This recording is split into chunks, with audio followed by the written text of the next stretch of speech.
Bonjour, bon après-midi ou bonsoir à tous et bienvenue dans le podcast de la Niche Aventure. Je suis Claire et je suis ravie de vous retrouver pour un tout nouvel épisode du podcast. Dans la vie, je suis éducatrice comportementaliste canin et créatrice de contenu sur internet et ma mission c'est d'aider un maximum de monde à comprendre son chien. Toutes les 2 semaines, je vous partage mes conversations avec des personnes passionnées autour des divers sujets du monde canin. Mes invités viennent raconter à mon micro les expériences et aventures qu'ils ont vécues avec leurs chiens, leurs réussites, leurs plus beaux moments, mais aussi leurs difficultés et les leçons qu'ils en ont tirées. Avant de lancer cet épisode, je vous invite, si ce n'est pas déjà fait, à me soutenir financièrement sur Tipeee si vous le souhaitez, ou simplement à vous abonner et à laisser 5 étoiles et un commentaire sympa sur l'émission dans votre appli de podcast préféré. Votre soutien m'aide énormément à faire connaître mon travail au plus grand nombre et je vous en remercie. Pour encore plus de découvertes, de conseils et d'inspiration, je vous invite aussi à vous abonner à ma newsletter en barre d'infos de cet épisode. Et je suis ravie de vous partager aujourd'hui ma conversation avec Marion Arlot. Marion est éducatrice comportementaliste canin et s'est spécialisée notamment dans la méditation avec le chien. Dans cette discussion, elle nous raconte son parcours avec ses chiens et sa découverte de la méditation suite à un burn-out. Enfin, Marion nous parle de son nouveau programme de pleine conscience en ligne pour découvrir son chien avec un autre œil et améliorer votre relation avec lui. Alors que vous soyez déjà humain d'un chien ou que vous vous apprêtiez à le devenir, cet épisode est pour vous. Mais je ne vous en dis pas plus et je vous invite tout de suite à rejoindre ma conversation avec Marion. Salut Marion. Salut Claire. Tu vas bien ? Oui, je te remercie, toi aussi ? Oui, ça va, merci. Écoute, je suis ravie de t'accueillir sur la niche, surtout qu'on va parler d'un sujet qui m'intéresse trop. Donc je suis trop contente d'enregistrer cet épisode avec toi aujourd'hui. Je te propose qu'on commence par les présentations. Qui es-tu Marion ? Alors, donc je suis donc Marion, j'ai 40 ans, j'habite donc dans l'ouest de la France, dans les Deux-Sèvres, et donc je suis installée comme éducatrice et comportementaliste canin depuis un peu plus d'1 an et demi, voilà. Donc j'ai eu un parcours divers avant, plutôt donc dans le marketing, dans des structures assez importantes, dans des grosses entreprises, voilà. Et donc je suis accompagnée par un super mari et 2 petites filles, donc qui ont bientôt 7 ans et bientôt 9 ans, et bien sûr toute ma meute de poilus, chiens et autres animaux. Est-ce que tu peux nous présenter tes chiens du coup ? Oui, alors donc j'ai 3 loulous en ce moment qui nous font l'honneur de partager notre vie. Donc il y a Naxos. Naxos, c'est une femelle berger australien qui a 5 ans, qui est entrée dans notre vie quand elle était chiot. Voilà, j'ai toujours rêvé d'avoir un berger australien et en fait, je ne savais pas si j'étais prête au moment où j'ai commencé à vraiment m'y intéresser. Et puis, vraiment, j'ai cherché un élevage de qualité. On a beaucoup échangé sur notre projet, etc. Et finalement, donc, on l'a accueillie et elle correspond parfaitement en termes de caractère à ce dont on avait besoin à ce moment-là dans notre famille. Donc, c'est super. Ensuite, il y a Pandora. Pandora, c'est un berger américain miniature qui a 3 ans. Voilà, donc qui est arrivé dans notre famille juste avant le premier confinement. Et puis le dernier loulou, donc c'est Smarties. Smarties, c'est un peu la petite surprise du chef. Il a presque 2 ans et c'est un croisé, donc maman golden et papa labrador avec du braque, des trucs de chasse. Il a les yeux très jaunes, il est très fin. Voilà, donc pas du tout typé labrador rustique, mais plutôt fin. Voilà, donc un petit zébulon. Donc on a quand même beaucoup de chiens très actifs à la maison. On s'ennuie pas. Et des jeunes chiens en plus, donc ça doit bien bouger. Exactement. Comment ça s'est passé pour toi, ton expérience avec les chiens ? Est-ce que tu en as toujours été entourée ou est-ce que c'est venu un peu plus sur le tard ? Comment ça s'est fait pour toi ? Non, en fait, j'ai été très frustrée quand j'étais enfant.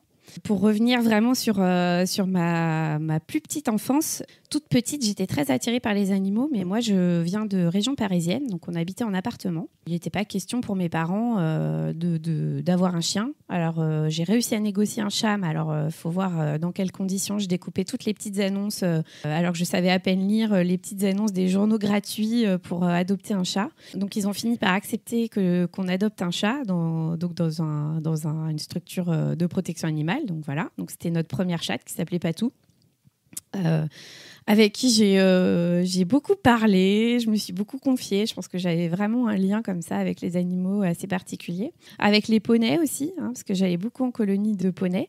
Mais le chien, en fait, j'avais assez peur des chiens, en fait. Même si j'étais très attirée, les chiens dans la rue, par exemple, les gros chiens me faisaient assez peur. C'était assez bizarre.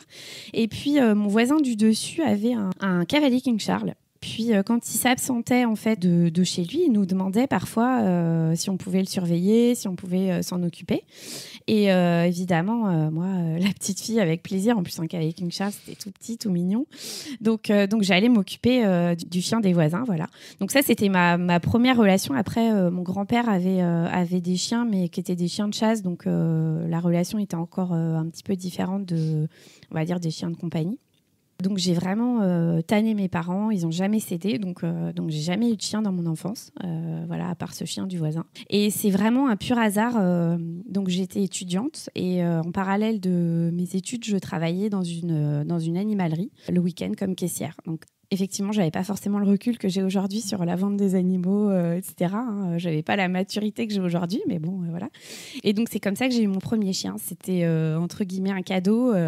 Voilà, il est arrivé comme ça. Et donc, c'était un Cavalier King Charles qui s'appelait Vasco. Donc, on était en 2005. Donc, j'avais, si je ne me trompe pas, 23 ans. Franchement, j'y connaissais pas grand-chose en chien. Je faisais plein d'allers-retours entre mes études à Clermont-Ferrand et mes stages à Paris. Donc, il prenait le corail avec moi. Il a fait les 400 coups. Quand je rentrais de boîte de nuit, il me sortait pour aller faire pipi à 5h du mat. Enfin, voilà. Et c'était un vrai zébulon. Voilà. Et c'est comme ça que j'ai commencé à m'intéresser en fait aux activités canines parce que c'est avec lui que j'ai fréquenté mon premier club canin que j'ai quitté assez rapidement parce que en fait le pass pour rentrer dans le club c'était le collier étrangleur, donc voilà. Et puis voilà, donc Vasco m'a appris énormément, m'a fait rencontrer beaucoup de monde. Avec lui j'ai fait beaucoup d'activités, de l'agility, de l'obé-rythmé à l'époque, ça s'appelait comme ça. On était chien visiteur aussi, donc dans des structures, voilà, donc beaucoup d'activités avec ce petit loulou qui est arrivé par hasard dans ma vie mais qui m'a appris énormément. Trop cool. Tu as eu Vasco quand tu étais étudiante. Tu faisais des études de quoi et il a ressemblé à quoi un petit peu ton parcours pro et puis canin jusqu'à devenir éducatrice aujourd'hui? Alors donc Vasco, j'avais 23 ans, j'étais encore dans mes études, donc j'ai fait une école de commerce, donc j'étais en master de marketing. Ma dernière année, j'ai fait une spécialisation création d'entreprise parce que finalement je ne savais pas trop quoi faire. Vraiment, j'ai fait des études où j'ai suivi comme ça un petit peu le fil des rencontres, des opportunités, et donc cette option création d'entreprise, c'était vraiment pour que je puisse avoir un panel de différentes activités que je pouvais faire. Et puis au fond de moi, en fait, j'avais quand même quelques idées déjà de création d'entreprise. Et j'ai embarqué des potes de promo dans un projet qui s'appelait à l'époque Tout pour le toutou. Évidemment, c'est Vasco qui m'avait inspirée. Ça n'avait pas du tout les contours de mon activité d'aujourd'hui, du tout.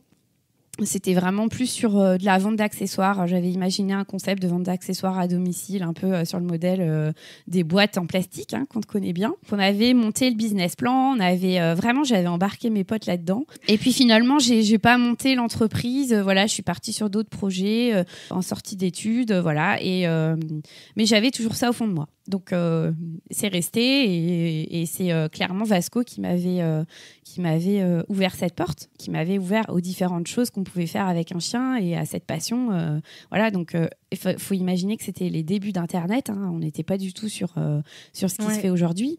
On avait des pages qui s'affichaient à l'époque tout hyper lentement. Quand on cherchait des informations, fallait vraiment farfouiller. Et donc, c'est plus sous des formats stages, sous des formats séjours, en rencontrant des gens que je me suis un petit peu forgé mes convictions, on va dire, avec les chiens. Et puis voilà, donc c'est Vasco qui a ouvert la porte. J'avais ce projet-là, donc qui a été avorté et finalement c'est pas plus mal parce que je me suis fait une grosse expérience après dans des structures à gérer des beaux projets et que ça m'a beaucoup aidé en fait pour monter mon entreprise. Pour revenir sur la création et pourquoi est-ce que je suis devenue finalement éducatrice canin récemment, j'ai toujours gardé un pied en fait dans des activités avec les chiens. Et puis dans mon métier de base dans le marketing, j'y trouvais plus vraiment de sens. J'avais vraiment une quête de sens qui est arrivée. Alors peut-être c'est la crise de la quarantaine, j'en sais rien. Mais en tout cas, voilà, j'avais besoin de plus de sens. Et donc, j'ai décidé d'entreprendre une réflexion profonde sur mon activité professionnelle suite à un burn-out. Hein, on en reparlera peut-être tout à l'heure parce que c'est aussi ça qui m'a ouvert à la méditation. Ouais. Mais donc, j'ai entrepris une vraie introspection sur mes valeurs, sur ce qui me motive, sur mes missions de vie professionnelle.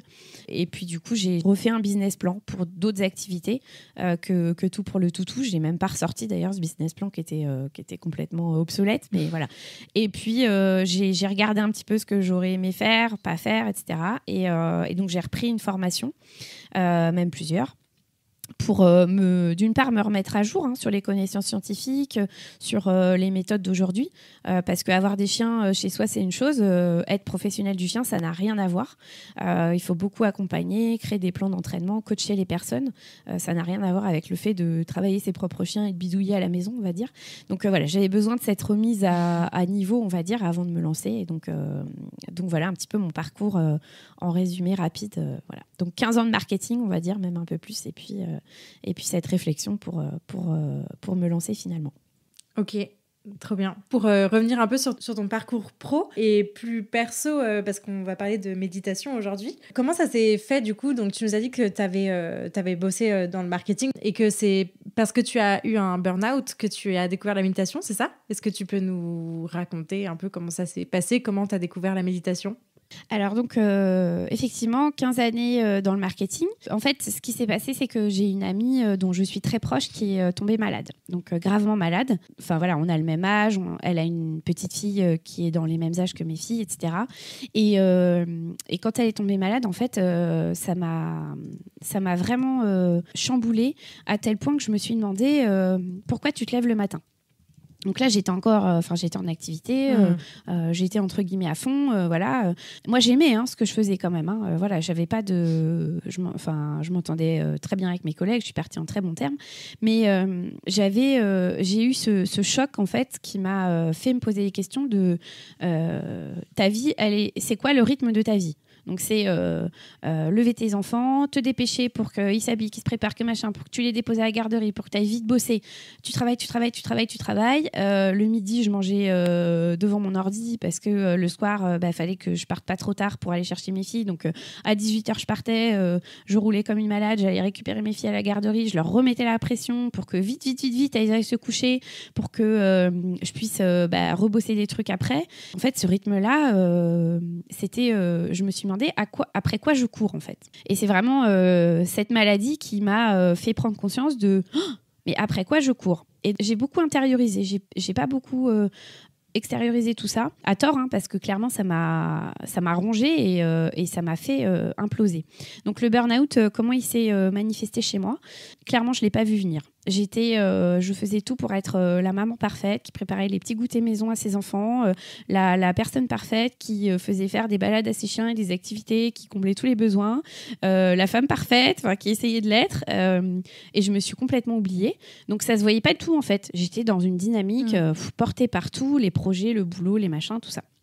Et puis un jour, en rentrant du boulot, je prends ma voiture et je mets le contact, je démarre. Et effectivement, en voiture, alors naturellement, on se met un petit peu en auto-hypnose. Ça le fait à tout le monde.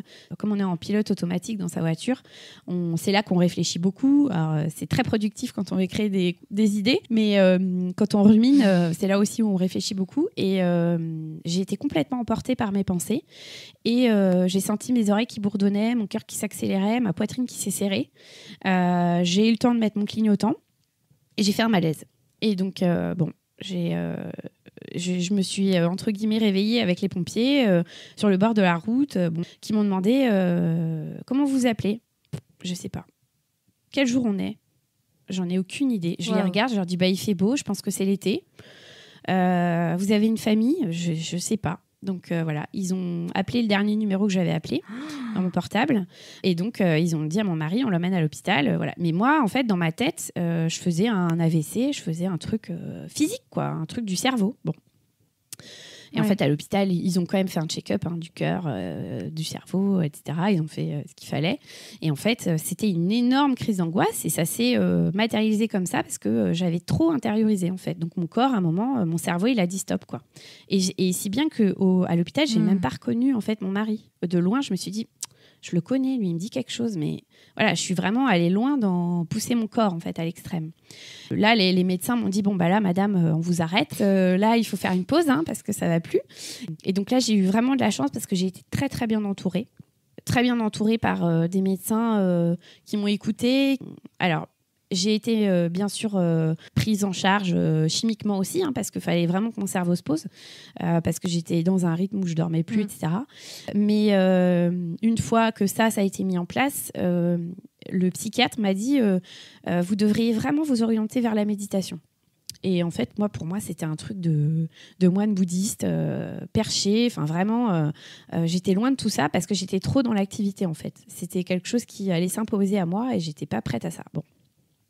Et puis, je l'ai quand même écouté. Et j'ai eu la chance de rencontrer une instructrice en méditation pleine conscience. J'ai compris effectivement que dans la méditation laïque, ça n'a rien de...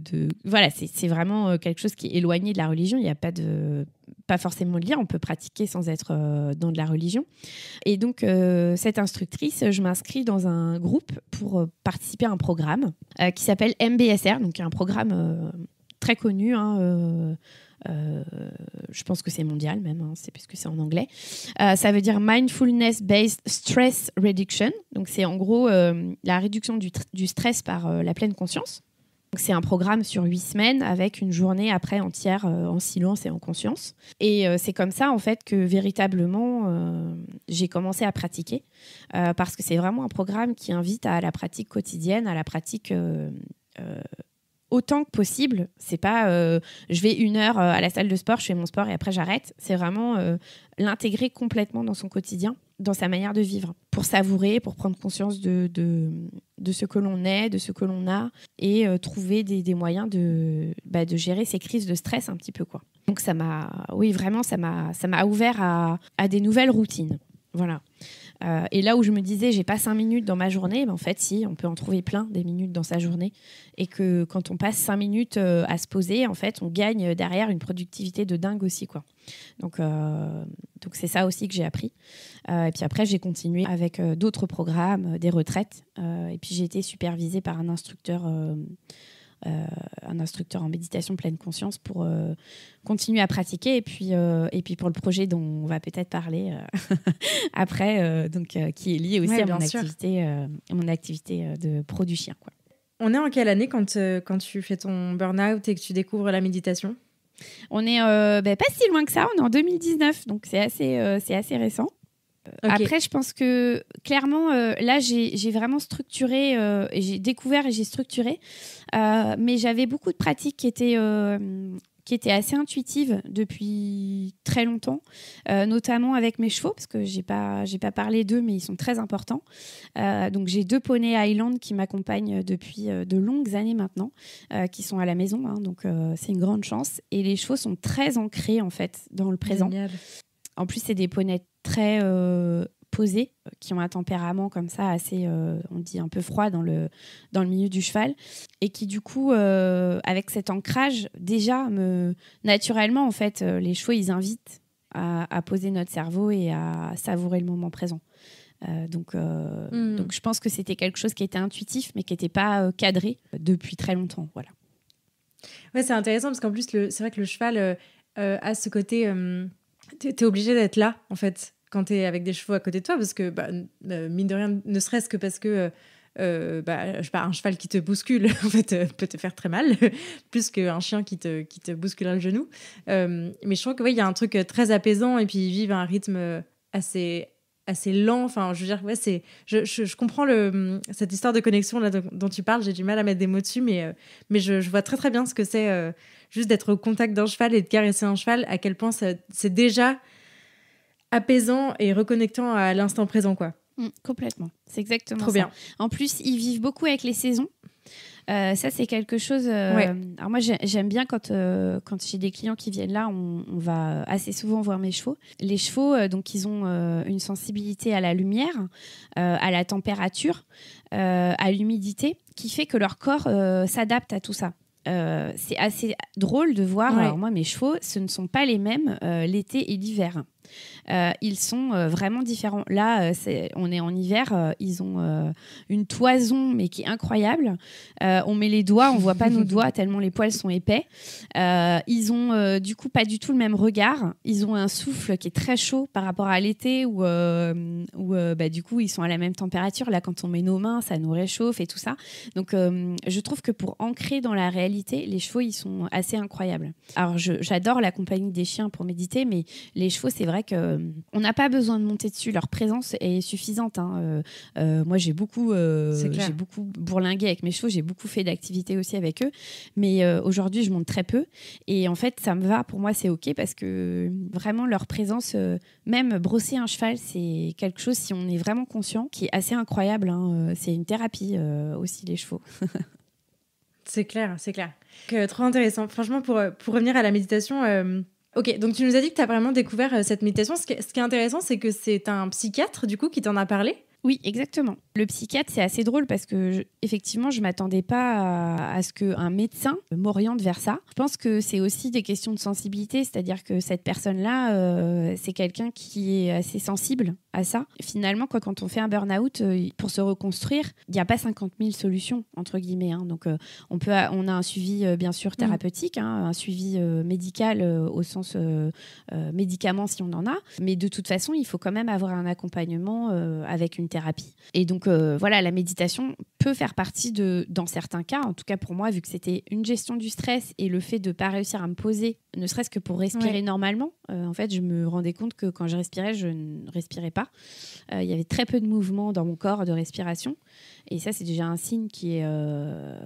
si on respire mal, on ne vit pas bien, quoi, clairement. Donc oui, c'était assez drôle que ça soit un psychiatre qui m'oriente vers ça. Et finalement, je l'ai remercié. Je lui ai fait un petit courrier quand ça allait mieux pour le remercier et lui dire merci de m'avoir orienté vers ça parce que ça m'a ouvert aussi à beaucoup d'autres choses.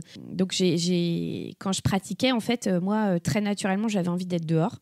Alors ça, c'est aussi le syndrome de l'ancienne parisienne qui est partie à la campagne. Même si ça fait 15 ans qu'on est parti, j'ai besoin comme ça de respirer à l'extérieur. Et donc, naturellement, j'allais donc dans un lieu que j'adore, chez nous, qui est en haut du champ de mes chevaux, où on domine une vallée, les chevaux sont là et j'adorais. Et donc, quand j'allais me promener donc c'était beaucoup avec Naxos à l'époque, je me proposais aussi à moi de faire des pauses comme ça. Et en fait, je me suis rendu compte que même si c'est une Australienne donc un chien de travail, un chien très actif, elle appréciait aussi ces pauses-là. Et elle arrivait à se poser, elle arrivait à se mettre à côté de moi. Alors je lui proposais pas spécialement, mais naturellement, elle le faisait. Et donc, je me suis dit, peut-être que je peux expérimenter quelque chose, aller un petit peu plus loin et lui proposer ça quand, par exemple, je sens qu'elle est dans une phase d'excitation ou une phase où elle n'est pas très concentrée. Lui proposer de faire des pauses comme ça, qu'est-ce que ça va donner ? C'est comme ça un petit peu que j'ai expérimenté la chose. Et puis aussi parce qu'elle m'a beaucoup soutenue. J'ai beaucoup marché, j'ai beaucoup randonné avec elle, donc en tête à tête avec elle. Donc, clairement, quand on randonne, moi, je ne lui parle pas. J'apprécie ce qui se passe autour.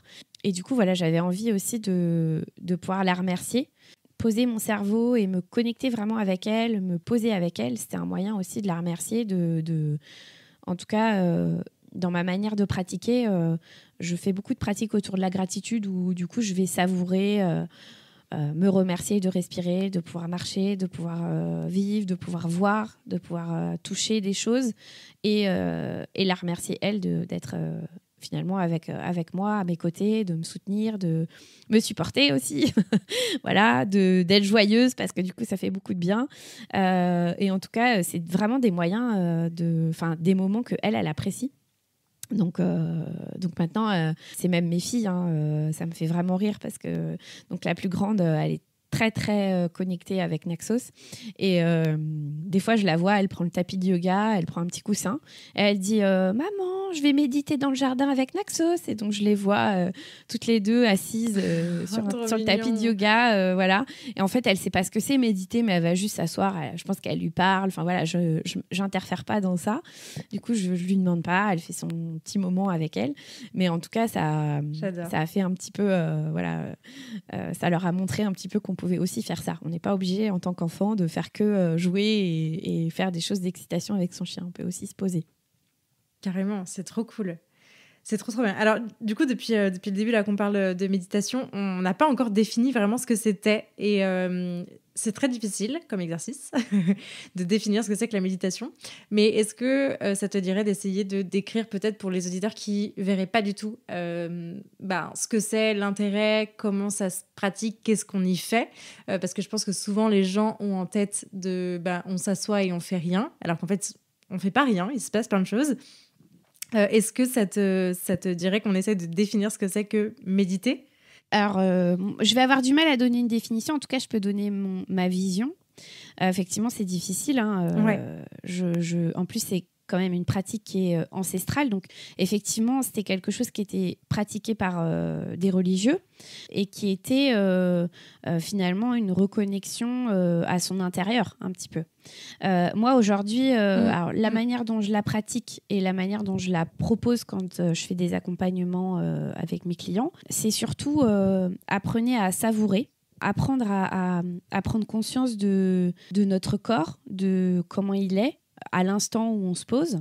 Et finalement, essayer, alors j'aime pas trop ce terme, mais essayer un petit peu de dompter le mental. C'est-à-dire que je donne souvent l'exemple et je fais souvent faire cet exercice-là aux personnes de qu'est-ce que vous faites quand vous vous brossez les dents le matin ?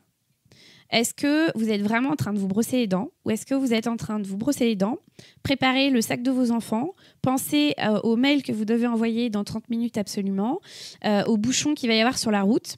Donc en gros, dans ces 3 minutes où on se brosse les dents, on n'est pas en train de se brosser les dents, on est en train de faire 1000 choses. Et donc, je donne souvent cet exemple parce qu'il est assez criant.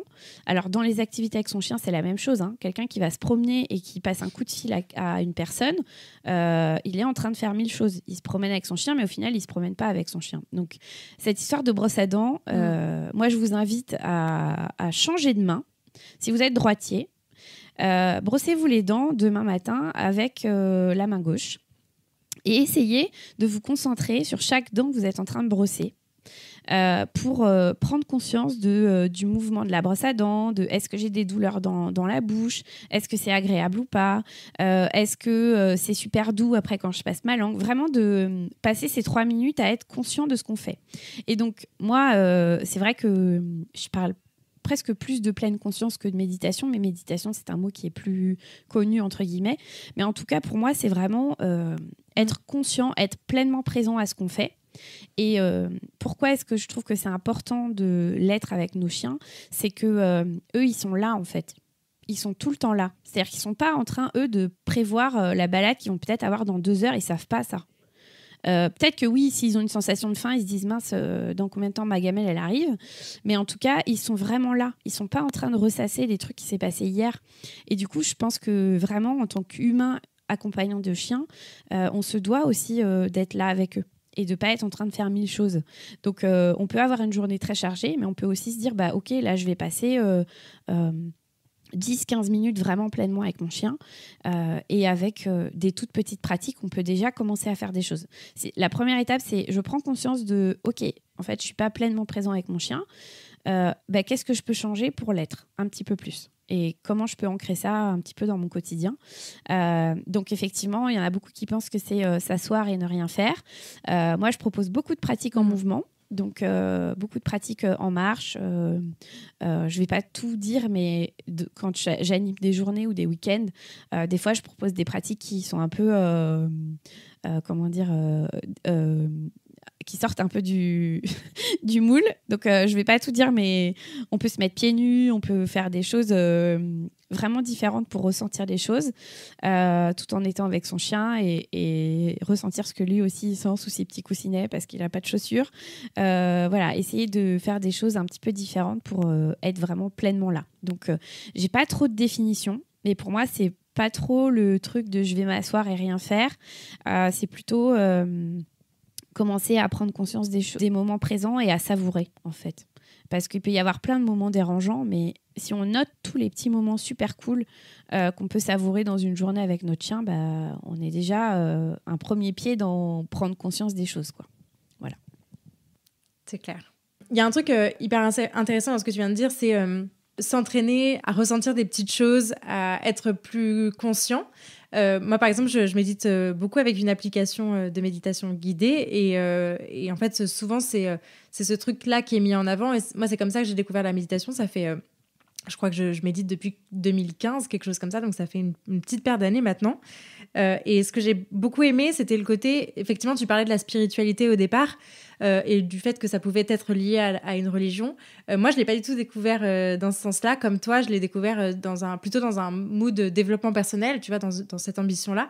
Et ce qui m'avait beaucoup plu, c'était de se dire, en fait, ton cerveau, c'est comme un muscle que tu peux entraîner. D'ailleurs, j'ai commencé le sport à peu près à la même période, avec l'idée de se dire que plus tu vas l'entraîner à voir du positif, à avoir de la gratitude pour les choses, à ressentir les choses, plus naturellement, tu vas pouvoir le faire dans ta journée, dans ton quotidien, de partout. Et moi, c'est ça qui m'avait beaucoup plu avec l'idée de méditation. C'est pas tant de se poser, de calmer les angoisses, etc. Ça, je trouve que c'est des conséquences et que ça t'entraîne à ça. Mais de manière pratico-pratique, dans ce que c'est, dans ce que ça représente, avec les millions d'exercices que tu peux faire dans l'acte de méditer, si vraiment on a un acte de méditer, on va dire. C'est surtout cet entraînement. J'aime pas l'expression positiver parce que c'est un peu une injonction à il faut tout voir en bleu et en rose avec des paillettes. Mais en tout cas, s'entraîner à voir les choses autrement et en étant plus ancré dans le présent avec cette idée que il y a que le présent qui existe véritablement. Le passé, c'est dans notre tête et le futur aussi. Alors que le présent, on est en train de le vivre et souvent, on n'est jamais vraiment là. Je ne sais pas si tu es d'accord avec cette définition que je propose en parallèle de la tienne pour compléter. Mais en tout cas, c'est la vision que j'en ai avec cette histoire d'entraînement du cerveau, quoi, qui m'intéressait pas mal.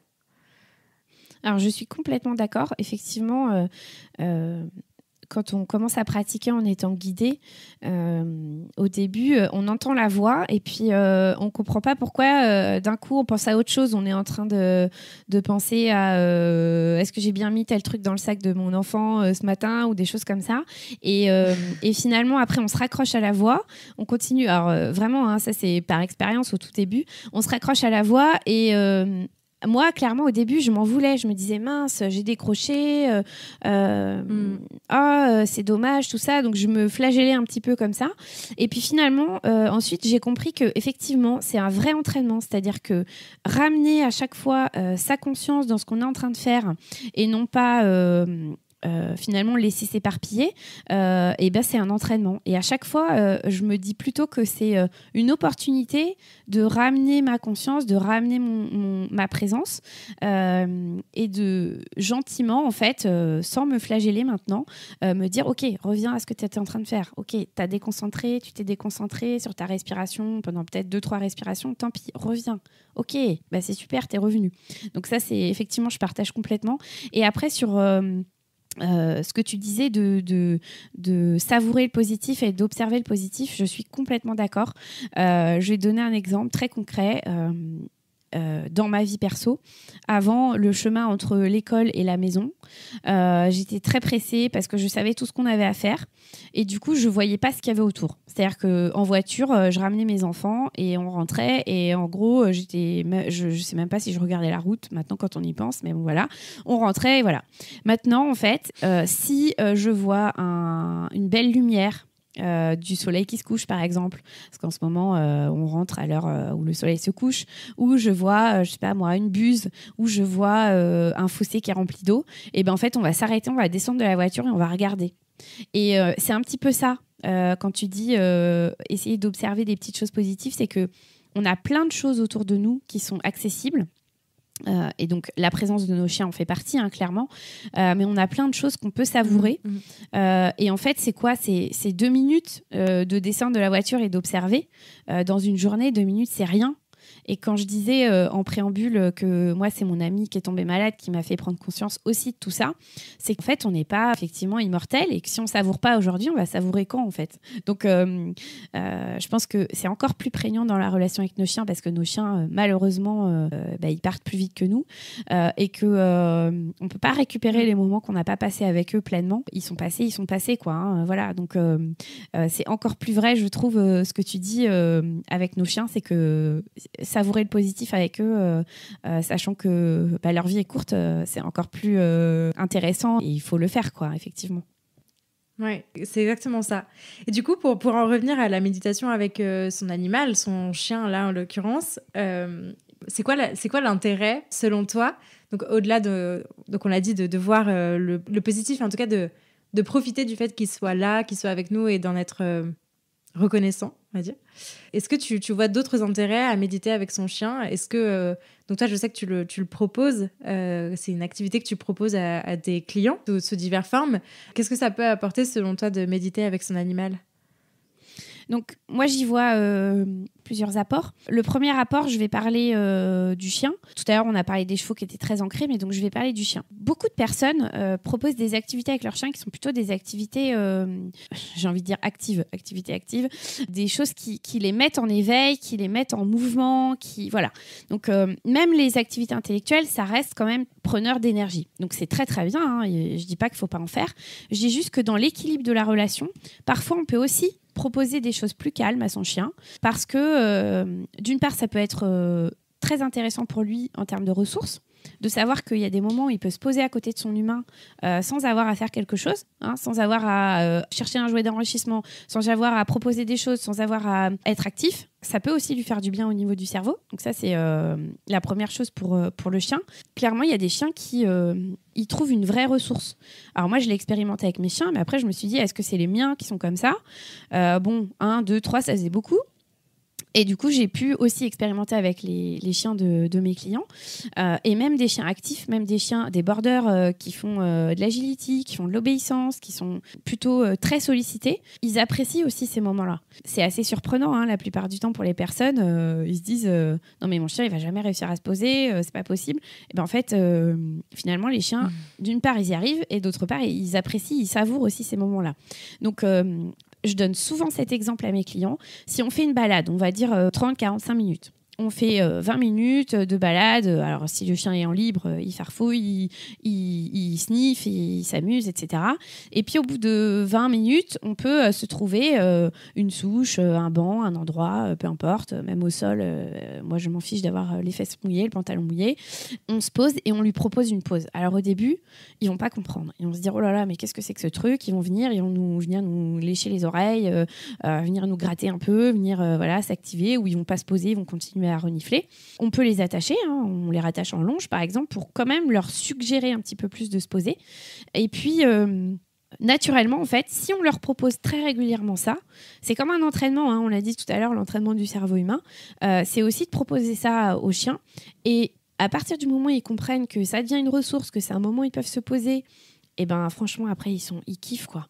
Moi je vois même mes clients que j'accompagne, et ben les chiens c'est une pause, quoi. Ça fait trop du bien, en fait. On s'est pris 50 000 odeurs dans le nez, on s'est pris plein de bruits, on s'est pris plein d'activités. Et là, et même en balade de groupe, en fait, ça le fait. Parfois, il faut s'éloigner un petit peu plus. Mais franchement, moi, j'arrive à avoir des groupes. On a 5-6 chiens. Ils ont été super actifs. Choisissez un arbre. Chaque humain choisit un arbre. Allez vous poser. Et les chiens, ils y vont, en fait. Et ils prennent aussi vraiment du bon temps.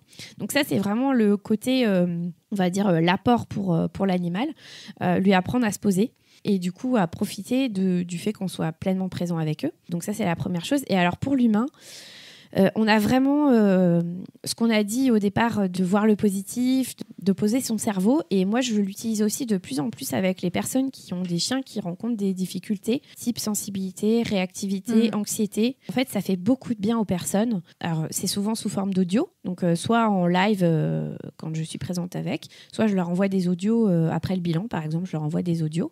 Et par exemple une personne qui doit mettre en place un lourd protocole pour ses départs parce que le chien, il n'est pas tranquille quand la personne est absente. Souvent, c'est des personnes qui vont culpabiliser, qui vont partir au boulot avec la boule au ventre, et qui sont quand même obligés d'aller bosser, donc qui trouvent des solutions de garde et tout ça, mais c'est compliqué. Et psychologiquement, c'est difficile pour eux, c'est assez lourd. Moi, je leur propose des audios pour justement trouver des ressources, pour déculpabiliser, pour reprendre confiance, pour gérer ce stress. Et vraiment, ça leur fait beaucoup de bien. Donc, c'est des audios au début qu'ils écoutent tout seuls, puis petit à petit, ils écoutent avec leur chien à côté. Donc, on a l'effet double, c'est-à-dire qu'on a le chien qui prend sa ressource de calme et l'humain qui, du coup, s'auto-apaise. Moi, je leur dis, par exemple, si vous stressez, je vais vous faire aussi un audio avant de rentrer à la maison pour que dans votre voiture, vous vous garez à 500 mètres de chez vous, vous écoutez votre audio, ensuite vous arrivez, pour que vous soyez déjà dans un état d'esprit pour aussi apaiser le chien quand vous rentrez, quoi. Donc voilà. Donc, vraiment, l'intérêt, il est double. Hein. L'apport, il est vraiment double, et chez le chien, et chez l'humain qui vit avec un chien. Qu'il y ait des problématiques ou pas, hein, parce qu'on peut avoir un chien très équilibré, il peut quand même parfois arriver des moments où on se met la pression pour être sûr qu'on répond à tous les besoins de son chien. On en a parlé, hein, ça aussi, hein, la charge mentale de l'humain qui a un chien et qui veut tout faire bien. Des fois, pouvoir être rassuré, se détendre, se relaxer, pour lâcher un peu cette pression, ça peut faire du bien. Ça peut être les personnes qui font des concours avec leur chien, par exemple. Pareil, la gestion du stress, l'impact que ça peut avoir sur le chien, il est hyper important. Donc voilà, donc on a ces deux aspects-là. Et en plus de ça, on sait que quand on est, quand on entre dans un niveau de conscience que permet la méditation. Donc en fait, c'est un niveau de conscience entre le sommeil et l'éveil. Quand on est dans ce niveau de conscience-là, en fait, on a une fréquence cardiaque, une fréquence respiratoire souvent qui s'abaisse naturellement. Et en fait, cette fréquence-là, elle va rayonner autour de nous et elle va aussi, par effet de ricochet, en fait, apaiser. Donc, on sait bien, hein, quand on est stressé, on voit notre chien, il est super speed, il est intenable et tout ça. Quand on se pose, c'est l'inverse, quoi. C'est-à-dire qu'on arrive aussi à avoir cet effet, on va dire, un petit peu contagion sur le chien et même sur les autres êtres en général. Hein, voilà. Donc ça a deux effets, plus un petit fil conducteur entre les deux. Ouais, c'est cool. C'est le principe de la synchronisation, finalement, qui a lieu aussi, et il y a toute la contagion émotionnelle dont on a déjà parlé ici, qui a lieu entre l'humain et le chien. Merci pour ces précisions. Je trouve que ça fait beaucoup écho à des derniers épisodes là, que j'ai pu enregistrer, à la fois sur le puppy blues et puis sur l'accompagnement de l'humain, épisodes dont les deux ont été enregistrés avec Livia notamment. Donc je trouve ça hyper intéressant et ça complète vraiment bien ces épisodes, je trouve, parce que dans toutes ces situations-là, tu l'as dit, si on a un chien réactif, en fait, nous-mêmes, on devient réactif et notre réactivité, elle est rarement prise en compte, rarement prise en charge parce qu'on se concentre sur accompagner notre chien. Pareil, quand on a un chiot qui déboule à la maison, on est à 2000% sur satisfaire, répondre aux besoins de mon chiot, voilà, gérer tout ce qu'il y a à gérer quand on a un diablotin qui débarque à la maison. Mais on s'accorde assez peu de temps finalement et assez peu d'espace et de moments pour en profiter, et au final ça devient effectivement, tu parlais de charge mentale, ça devient une énorme charge mentale qui pèse sur nous et on se dit ça va passer avec le temps, et puis mais ça peut être des semaines, des mois, voire une bonne année qui peuvent être assez difficiles. Et donc, je trouve que ça permet de reconnecter aussi au fait qu'il y a une autre aventure que celle qu'on est en train de vivre là qui nous est difficile. C'est juste d'accueillir un chien chez soi, de réaliser peut-être un rêve pour certaines personnes, etc., de se reconnecter à tout le positif que cette situation comprend, même si elle comprend aussi des aspects difficiles. Je trouve que c'est un bon moyen, assez simple finalement, de se reconnecter à son chien et à ce pourquoi il est là, et à toute la gratitude qu'on peut avoir autour de sa simple présence. Exactement. Et tu vois, sur l'histoire du puppy blues, moi j'ai aussi, par exemple, là récemment, j'ai fait un audio pour un couple. Ils ont accueilli un chiot berger et ils avaient perdu leur vieux chien labrador. Donc c'était un vieux chien qui avait 12 ou 13 ans, qui avait des habitudes de vieux chien. Et ils ont ce petit berger là qui déboule, ce petit croisé berger qui déboule, qui les perturbe complètement parce que ouais mais l'autre il faisait pas ça, ouais mais l'autre il faisait ça bien, ouais mais l'autre voilà, et notre ancien chien il était parfait et il voulait bien qu'on lui essuie les pattes et il voulait bien ci, il voulait bien ça. Et en fait c'est hyper difficile pour le chiot de faire sa place. Donc moi je l'explique jamais de manière cash comme ça, hein, bien sûr, hein, là oui. on en parle entre nous comme ça, mais voilà, l'idée c'est vraiment de les accompagner pour qu'ils arrivent à faire cette transition, à réellement faire leur deuil, parce que même si on est prêt à prendre un nouveau compagnon, il nous reste toujours les histoires de l'ancien. Et donc, si en fait, cette partie-là, elle n'est pas vraiment achevée, moi, j'ai du mal à les investir, hein, clairement, en tant qu'éducatrice, j'ai du mal à les investir dans la nouvelle relation. Quand c'est des petits sujets comme ça, un petit peu touchy, je leur prépare des audios qu'ils écoutent eux-mêmes. Et du coup, je leur dis, voilà, vous êtes autonome, je vous donne 2 audios, par exemple, pour mieux gérer cette acceptation. Hein, clairement, c'est de l'acceptation. Donc, c'est des petites guidances toutes simples. Et du coup, après, on débrief. Et en fait, souvent, d'abord, il y a la dame qui écoute, qui me dit, ça m'a fait beaucoup de bien, c'est vrai qu'on lui fait pas sa place à ce petit chien. Donc, l'idée, c'est vraiment d'accepter et de pouvoir potentialiser et de pouvoir voir le positif dans le nouveau chien. Et donc souvent après il y a le monsieur quand même qui écoute et qui va me débriefer et qui va me dire oui en fait j'ai pris conscience que oui en fait notre autre chien quand on l'a eu chaud il n'était pas parfait non plus et voilà. Et donc moi ça m'aide beaucoup aussi pour accompagner des problématiques comme ça. La charge mentale c'est une chose, c'est vrai que le zébulon qui arrive qui est déchaîné et tout ça, il y a aussi la partie accompagner l'acceptation que l'autre chien était différent, ne reviendra plus et il faut faire la place au nouveau. Et moi, je vois des transformations. C'est-à-dire que je vois du coup des chiots qui sont beaucoup moins harcelants et tout ça quand enfin on les voit comme une nouvelle personne, enfin voilà, un nouvel être qui arrive, un nouvel individu qui peut avoir sa place quoi. Donc je l'utilise aussi pour ces problématiques-là, même si c'est pas une vraie problématique, mais voilà, pour ces petits sujets-là, c'est aussi une aide de pouvoir se poser. Donc c'est différent que d'ancrer la pleine conscience dans son quotidien, mais c'est quand même des petits outils où avec ces écoutes, moi j'arrive à déclencher un peu des prises de conscience quoi. Donc c'est cool. Trop bien. Du coup, tu nous as brièvement introduit le programme que tu es en train de monter, que tu lances là au travers notamment de cet épisode pour en faire la promo. Est-ce que tu pourrais nous parler de ce programme en ligne que tu as créé et peut-être des formations aussi que tu as suivies en parallèle pour monter ce programme? C'était quoi un peu le cheminement derrière? Ça a quel but, quel objectif? Donc, une fois que j'ai fait mes programmes pour lesquels je me suis, entre guillemets, soignée moi, hein, qui n'avaient pas du tout de but d'objectif professionnel, j'ai été accompagnée par un instructeur en méditation pleine conscience qui m'a, en fait, alors, d'une part accompagnée pour encore progresser dans ma pratique, mais qui m'a aussi accompagnée pour monter un programme que j'ai monté il y a maintenant 1 an. Donc le premier programme que j'ai proposé, c'était un programme pour les compétiteurs en sport canin qui sont souvent très stressés, donc qui réussissent très bien à l'entraînement, et puis une fois arrivés au concours, il y en a quand même un certain nombre qui perdent leurs moyens, alors que le chien est tout à fait capable. Ce n'est pas du tout une question de technique, de performance, même si ça peut l'être, hein, mais en tout cas, très souvent, le stress met une couche supplémentaire pour du coup perdre des moyens le jour J.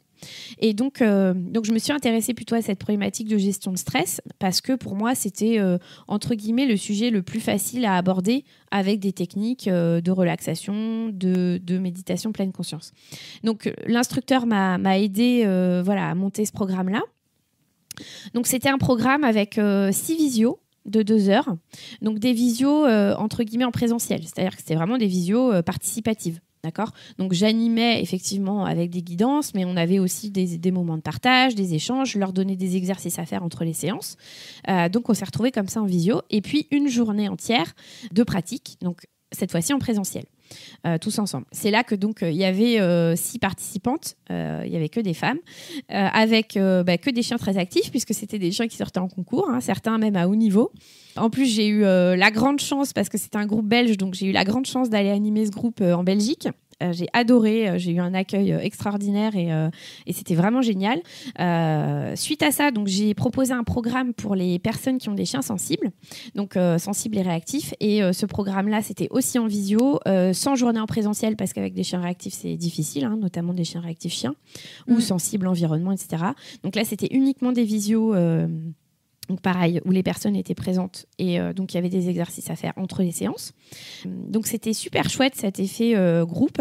Mais moi j'ai eu quand même pas mal de retours de personnes qui m'ont écrit, qui m'ont dit mais on n'est pas dispo nous le soir. Est-ce qu'il y aurait un groupe qui se montrait le matin? Alors, et puis du coup j'ai réfléchi, je me suis dit peut-être que je pourrais proposer un programme entre guillemets en autonomie en l'adaptant. La différence, c'est que effectivement, le partage d'impressions, il est super important quand on est guidé ou quand je propose des pratiques, que ce soit de la relaxation par la respiration, que ce soit de la visualisation, que ce soit toutes sortes de pratiques avec son chien, en extérieur, etc.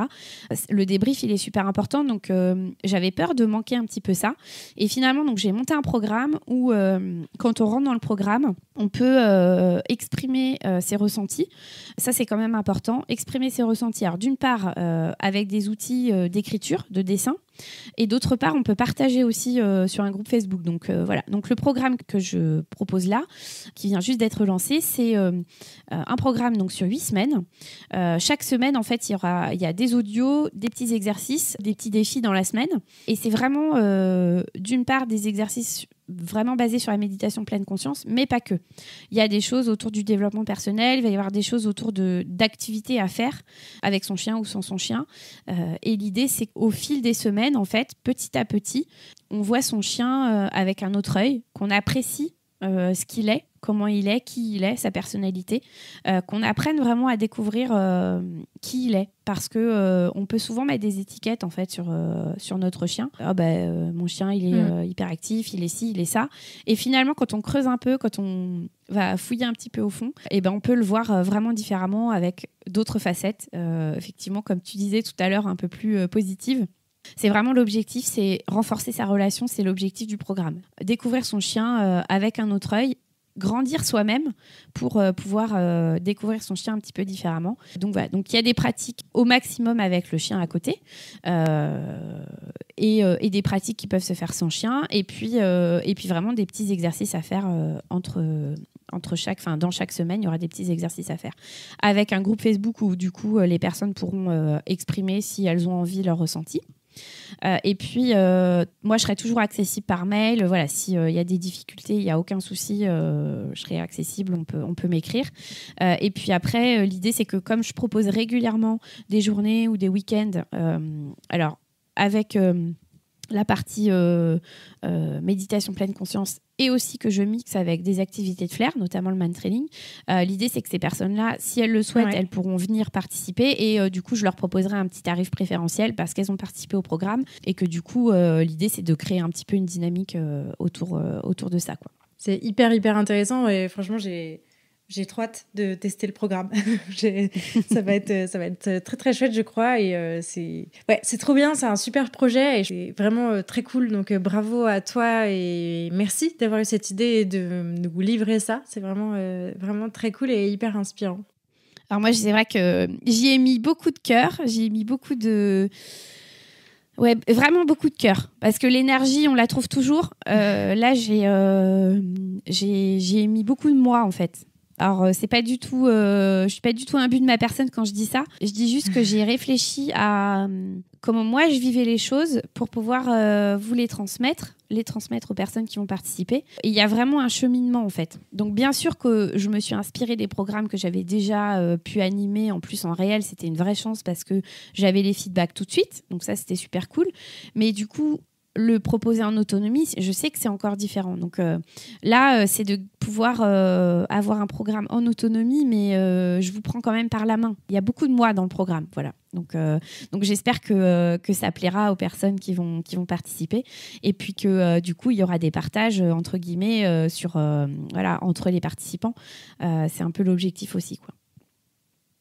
Pour passer à la partie conseil, quel conseil tu pourrais donner à quelqu'un qui, après avoir écouté cet épisode, aurait envie de commencer la méditation ou de tester? Est-ce que tu as des des tips, des conseils, des applis, des trucs à conseiller? Alors, la première chose que je conseillerais, moi, c'est de pouvoir s'accorder. Allez, on va démarrer tout petit. 3 minutes dans la journée où on met son téléphone en silencieux, on le coupe même, on l'éteint. Si on peut, on se pose avec son chien. Par exemple, on vient de rentrer de balade, on sait qu'il va être calme, d'accord ? On ne va pas se mettre en difficulté dès le début, mais si on veut déjà engager quelque chose avec son chien, c'est intéressant. On coupe le téléphone. On se prend un endroit où on est super cool, super cocooning, où le chien a le droit d'aller, parce que si c'est votre lit et que votre chien c'est OK qu'il monte sur le lit, moi ça me va, il n'y a pas de souci. En tout cas, vous choisissez, que les personnes choisissent un endroit super confort et que pendant ces 3 minutes, donc on n'est pas obligé de toucher le chien, on n'est pas obligé, on ferme les yeux et on essaie vraiment de se concentrer sur sa respiration. C'est le premier exercice que je conseillerais. C'est à chaque fois que notre esprit part, qu'on a une idée qui vient, qu'on s'évade dans ces 3 minutes-là, hop, tranquillement, on ramène son esprit à sa respiration. Et on essaie de qualifier comment elle est la respiration. Est-ce que l'air qui entre, il est frais ? Est-ce qu'il est chaud ? Est-ce que je sens l'odeur de mon chien qui est à côté ? Parce que le chien, il a une odeur. Moi, j'aime beaucoup faire ressentir ça aux personnes. Si j'ai la main dessus, est-ce que je peux aussi peut-être me concentrer sur la texture du poil ? Est-ce que mon chien, il est chaud ? Est-ce que lui, il respire tranquillement ? Voilà, vraiment essayer de se concentrer sur ce qu'on est en train de faire pendant 3 minutes. Donc moi, je dirais, première chose que je conseillerais, c'est essayer 3 minutes, on éteint le portable, parce que ça, c'est la pollution, la pire pollution du cerveau. On éteint le téléphone, on éteint tout. J'ai envie de dire, on se met dans une pièce où il n'y a pas d'enfant, pas de mari, pas de femme, si on a vraiment envie d'être seul. Et on se pose pendant 3 minutes. Et en fait, au départ, 3 minutes, ça paraît super long. Et puis petit à petit, on peut gratter un peu plus. Donc, on se concentre sur notre corps. Est-ce que j'ai des douleurs dans le corps ? Est-ce que je suis capable de respirer correctement ? Comment est-ce que je respire ? Vraiment se concentrer pendant quelques minutes. Donc ça, c'est le premier conseil que je donnerais. Si le chien est à côté, on peut aussi, en ayant les yeux fermés, on peut sentir s'il est agité ou pas. D'accord ? Déjà, comment est-ce qu'il réagit par rapport à cette proposition que je suis en train de lui faire, de me mettre à côté de lui à rien faire, entre guillemets, comment est-ce qu'il réagit ? Donc ça serait la première chose. Après, effectivement, il y a des applications qui existent. Il y a plein de vidéos qui existent aussi, avec des guidances, donc plein d'audio et tout ça, qui ne sont pas spécifiques, effectivement, au fait de se poser avec son chien, mais qui peuvent aussi aider à prendre des moments. Moi, je démarrerais juste par accepter de se poser. Déjà, ça, c'est une chose, parce que dans nos journées très remplies, parfois, on peut avoir notre cerveau qui résiste. Non, mais j'ai trop de trucs à faire, j'ai pas le temps de me poser 3 minutes. En fait, 3 minutes dans une vie, c'est rien. Donc, on se pose 3 minutes, on souffle, et voilà. Donc ça serait, par exemple, un premier conseil que je pourrais donner. Un deuxième conseil avec son chien que je pourrais donner, c'est aussi partir en balade et ne pas parler. Donc, si on sait que son chien, il s'en va faire sa vie et que ça nous angoisse et que du coup, on sent qu'on est obligé de le rappeler, on le met en longe pour cette balade. Et on propose une balade vraiment où on ne parle pas. Et on va se concentrer sur ce qui nous entoure. Est-ce que j'entends les oiseaux ? Est-ce que j'entends une route au loin ? Est-ce que l'air, il est frais, il est chaud ? Qu'est-ce que je sens ? Est-ce que ça craque sous mes pieds ? Qu'est-ce qui fait mon chien ? Vraiment essayer de faire une balade où on ne lui parle pas. Donc, quand on sait que son chien va s'en aller et qu'on est obligé de le rappeler avec la voix, on l'attache, comme ça on sait qu'on ne va pas parler. Et ça nous permet d'observer. Et on essaie de ne pas lui parler vraiment pour se concentrer sur l'observer. Alors il y a des chiens, ils sont angoissés au début, parce qu'il y a des personnes qui parlent tout le temps pendant les balades. Donc il y a des chiens, ils ne comprennent pas. Moi j'ai une dame, elle a un border, il ne comprend pas. Pourquoi elle ne me parle pas ? Du coup il vient la chercher, il vient la pimer, tout ça. Et petit à petit, ça y est, il a compris. Ok, je peux faire ma balade sans être sollicité, quoi. Sans avoir un bâton qu'on me lance ou une demande d'un exercice particulier. Donc voilà un petit peu les conseils de base que je donnerais entre guillemets. Et puis, donc je t'avais proposé, Claire, d'enregistrer un audio avec un petit extrait de ce que je peux proposer moi. Donc, il sera mis à disposition avec le podcast. Mais voilà, ça peut aussi être... donc, c'est un petit audio, un petit exercice pour prendre soin de soi. Donc, j'inviterai les personnes qui écoutent à pratiquer ce petit audio, à faire un retour, pourquoi pas. Ça sera vraiment un petit échantillon pour une petite guidance spécifique avec le chien. Trop cool. Du coup, oui, merci beaucoup de m'avoir proposé de mettre à disposition un petit audio pour les auditeurs de la niche. J'espère que ça donnera envie à un maximum de monde de tester et de s'y mettre, parce que je trouve que ça change la vie, vraiment. Moi, il y a beaucoup de périodes où je m'en éloigne un peu, je médite un peu moins, etc. Et puis, je ressens toujours le besoin d'y retourner à un moment donné. Ça fait vraiment du bien. Donc voilà, je ne peux que vous conseiller. Et donc, c'est pour ça que j'étais ravie de faire cet épisode sur le sujet. Du coup, pour te poser la question signature du podcast, pour toi, qu'est-ce que ça a changé à ta vie de pouvoir vivre avec des chiens, ce que tu n'avais pas pu faire quand tu étais plus petite, et qu'est-ce qu'ils t'apportent au quotidien? Ouais, je pense que ça a changé toute ma vie. Alors déjà, ça a changé ma vie d'étudiante parce que j'ai oublié les grasses maths quand Vasco est arrivé, hein, évidemment. Voilà, Ouais. ça c'était les changements brutaux du démarrage. Au-delà de ça, en fait, c'est assez drôle quand je dis ça. Alors, je ne fais pas du tout d'anthropomorphisme, mais c'est même dans le sens inverse, c'est-à-dire que avoir eu mon premier chien, ça m'a bizarrement orientée dans ma manière d'être une maman humaine. C'est-à-dire que voilà, j'ai toujours été très bienveillante avec mes animaux. Ma manière d'être aussi avec mes enfants, elle est comme ça. C'est-à-dire que finalement, ça m'a aussi construite bizarrement dans ma manière d'être maman. Donc, c'est un peu bizarre comme sentiment et comme expression de dire ça, mais en fait, comme je n'ai jamais voulu être, entre guillemets, ne pas être dans la bienveillance avec mes chiens, du coup, j'ai naturellement été comme ça aussi avec les enfants. Donc ça, c'est assez drôle. Et puis, ça m'a vraiment orientée, en fait. Ils ont toujours été là dans ma vie, même dans ma vie pro. En fait, c'était un équilibre, clairement, entre ma vie pro et ma vie perso. Et puis, ils ont été là aussi, mes différents chiens, pendant mes grossesses, quand mes filles sont arrivées. Donc, bien sûr, avec des questions de comment on va s'organiser avec des bébés et des chiens, à faire très attention, etc. Mais ils ont toujours été très présents. Aujourd'hui, je suis très fière de voir l'œil que mes filles ont vis-à-vis du chien en général et de l'animal, le respect qu'elles ont et cet œil affûté de comment un chien agit, réagit, c'est super chouette de voir ça. Donc au quotidien aujourd'hui, ils nous apportent beaucoup de force, beaucoup d'équilibre, beaucoup d'énergie. Beaucoup de questionnements aussi, en tout cas pour moi, parce qu'effectivement, j'aimerais bien être encore naïve parfois sur le comportement du chien et ne pas voir les subtilités certaines fois. J'aimerais bien, parce que ça me permettrait un peu aussi de débrancher mon cerveau.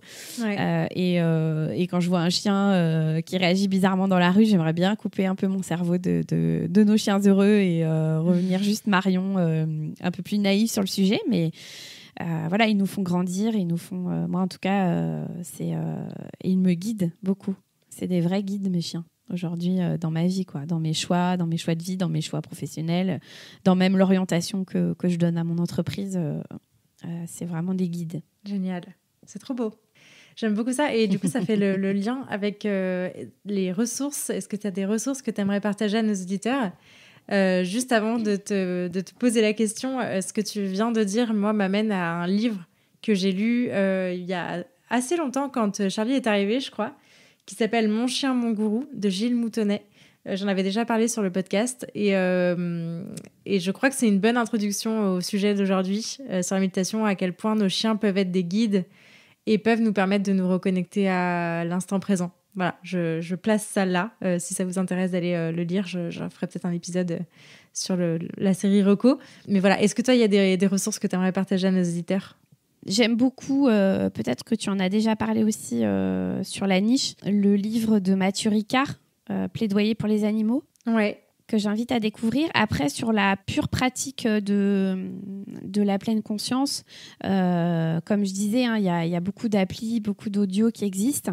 Donc, je pense qu'il faut un petit peu, entre guillemets, faire son marché pour trouver quelque chose qui correspond, qui nous correspond. Donc voilà.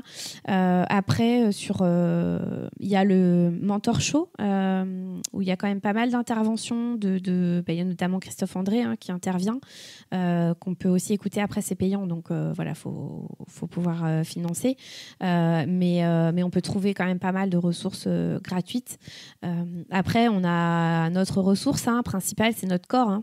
Il faut écouter notre corps, prendre soin de lui, écouter ce qu'il nous dit, que moi, j'ai pas fait avant mon burn-out. J'avais des douleurs dans le corps depuis des mois et il me parlait, mon corps. Donc je pense que quand on veut se mettre dans une démarche comme ça, à prendre soin de soi et à être plus conscient, il faut aussi écouter ce qu'il a à nous dire.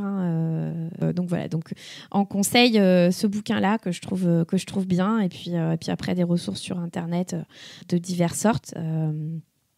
Qu'on peut trouver ou gratuitement ou payantes, mais il y a beaucoup de ressources très riches là-dessus. Et puis il suffit à certains moments de notre vie, on va avoir besoin d'une chose, à d'autres moments on va avoir besoin d'autre chose. Vous pouvez écouter des audios avec votre chien à côté, même si c'est pas orienté chien, c'est déjà super. Et puis surtout couper aussi, couper nos écrans, couper nos téléphones, couper tout ça pour se retrouver en fait. Voilà. C'est clair. On a souvent tendance à vouloir à oublier et à vouloir avoir du brouhaha permanent parce qu'on est entraîné au brouhaha permanent, et de juste se poser et discuter sans téléphone, sans écran, sans musique, etc. etc. Et je crois que c'est important de rester entraîné à ça, à juste le silence et nous, et percevoir un peu tout ce qu'il y a autour de nous. C'est chouette. Je partage complètement. Trop bien. Du coup, pour te poser les 2 dernières questions du podcast de cet épisode, qu'est-ce que tu aimerais entendre au micro de la niche dans un prochain épisode? Est-ce qu'il y a quelqu'un qui ne serait pas encore passé ou qui serait déjà passé que tu aimerais entendre? Alors, je pense à quelqu'un. Après, je lui en ai pas parlé, donc je ne sais pas si elle serait d'accord, mais bon, c'est quelqu'un de très bien. C'est une personne qui est praticienne en shiatsu pour animaux. Okay. Donc on prévoit de faire une journée sur mon site, une journée où on va proposer un shiatsu aux chiens, et puis que moi je prenne en charge le binôme aussi sur une partie méditative. Donc c'est quelqu'un qui est très bien, c'est un jugement de dire très bien, mais voilà, en tout cas quelqu'un qui, je pense, pourrait apporter aussi une vision de l'animal en général assez intéressante. Donc elle pratique avec différents types d'animaux, pas que les chiens, mais donc voilà, donc une praticienne en shiatsu. Okay. Comme j'en ai pas parlé, du coup je te donnerai son nom en off. Voilà. Après, moi je suis aussi très sensible dans l'accompagnement des enfants. Ouais. Ça, c'est ma casquette de maman. Et je ne pense pas que tu aies déjà fait appel à Chantal Hazard, qui est la créatrice du programme PECRAM. Yes. Yes. En tout cas, c'est quelqu'un qui a une vision de la pédagogie de l'enfant qui est très fine, due à son parcours, et qui, entre guillemets, prêche la bonne parole auprès de beaucoup de personnes, parce qu'elle forme de nombreux intervenants. Et peut-être ça serait intéressant aussi d'avoir sa vision sur la place du chien dans les familles, sur les différentes choses qui se passent aujourd'hui sur le chien, enfin voilà, dans l'actualité, etc. Voilà, donc pareil, j'en ai pas parlé, mais en tout cas je cite Chantal. Voilà, c'est quand même quelqu'un qui est assez connu, Chantal Hazard, mais qui pourrait aussi apporter, je pense, des choses pour avoir un autre point de vue sur différents sujets, en tout cas dans le podcast. Carrément. Trop bien. Et merci beaucoup pour ces recommandations. Où est-ce qu'on peut rediriger les auditeurs qui souhaiteraient du coup suivre tes aventures, ton travail? Donc j'ai mon site internet, noschiensheureux.fr. Ensuite, donc ma page Facebook, c'est Nos Chiens Heureux 79, et Instagram, c'est Nos Chiens Heureux. Voilà. Donc c'est vrai que je publie assez régulièrement des choses. Donc là, le lancement du programme donc qui s'appelle Méditachien. C'est vrai que j'ai pas parlé de ce nom. En fait, il m'est sorti comme ça. Et puis c'est une ancienne collègue avec qui j'ai travaillé pendant très longtemps, qui est une amie, qui me dit Marion, je pense que vraiment tu devrais le déposer, ce nom, parce que c'est vrai qu'il est chouette et tout ça. Donc en même temps que j'ai déposé Nos Chiens Heureux, en fait, comme marque commerciale, j'ai déposé Méditachien. Donc ça n'a pas une grande valeur de l'avoir déposé, mais c'était juste que du coup moi ça me permet de mettre un mot, de mettre un nom, et puis derrière tout un tas de pratiques que je propose. Voilà. Donc le programme Méditachien en ligne. Trop bien. Et écoute, merci beaucoup Marion. Je vous mettrai bien sûr toutes les infos dont on a parlé là en barre d'infos de cet épisode. N'hésitez pas à les regarder. Merci beaucoup Marion pour cet épisode hyper enrichissant. Je crois qu'on aurait pu parler encore bien 1 ou 2 heures de plus du sujet. Mais voilà, c'était un grand plaisir de pouvoir échanger avec toi sur tout ça. Donc, un grand merci. Merci vraiment à toi de m'avoir donné cette opportunité. J'espère que ça aura ouvert un petit peu à cette pratique-là qui est accessible à tous, gratuite, et puis qu'on peut faire avec n'importe quel chien. Donc j'espère que ça aura donné envie. Yes, trop cool. Merci beaucoup Marion, à bientôt, salut. À très bientôt. Merci beaucoup de vous être rejoint à ma conversation avec Marion et de l'avoir écouté jusqu'au bout. J'espère que ce nouvel épisode vous a plu et si c'est le cas, je vous invite à en parler autour de vous et à le partager sur les réseaux sociaux en nous taguant @noschiensheureux et @lanicheaventure. Pour enrichir votre écoute, ne rien rater des prochaines sorties et pourquoi pas vous faire accompagner dans l'éducation de votre chien, n'hésitez pas à visiter mon site, à soutenir mon travail sur Tipeee, à vous abonner à la newsletter et à me rejoindre sur les réseaux sociaux. D'ici là, prenez soin d'eux, prenez soin de vous et je vous dis à la prochaine!